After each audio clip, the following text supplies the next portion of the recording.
many people tend to undereat and then lose body mass.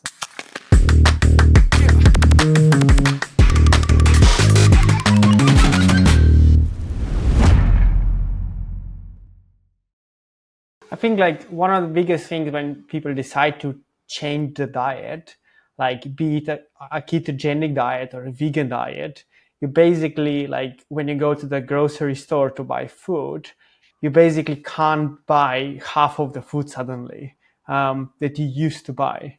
And as a result, many people tend to undereat and then lose body mass.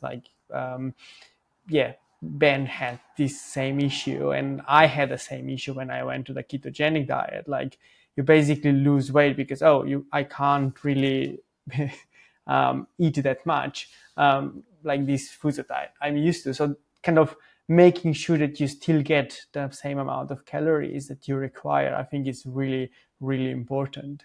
And then once you have a diet, like you need to be like kind of keep paying attention to what's happening and what's working and what's not working. Like having a massive amount of fiber in the diet, for instance on a vegan diet, can obviously like backfires and like cause gastrointestinal issues, and you have to be ready for that. Like, and you need to think, okay, it's probably the fiber, it's not a diet as such, it's the fiber. So what are you going to do to basically reduce the fiber intake before doing a run session? You can still do it. Like rice is still low in fiber, and there are some like fruits that are lower in fiber. So you can probably find a way how to do it. It's just like trial and error a bit, and like asking somebody that has been doing it for years can actually be a big time saver, because basically like you can learn from somebody else's experiences.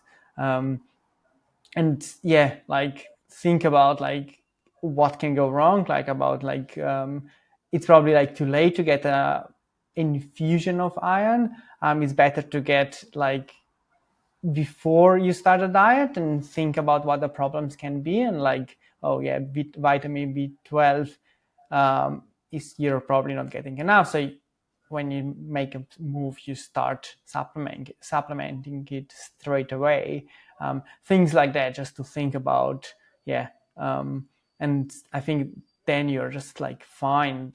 There is obviously some time to adapt, but so you don't want to do this in a peak season, but probably in off season, and then you transition. And one other thing is probably, from my point of view, if you're not doing it for ethical reasons, I would still leave the room for some meat to be present in the diet. For instance, some chicken, some poultry, some fish, and sometimes some other stuff, just in case when you travel that you don't come to the point that you don't have any alternatives. Because, well, it's not a good idea to have like to go to a country and then have nothing to eat.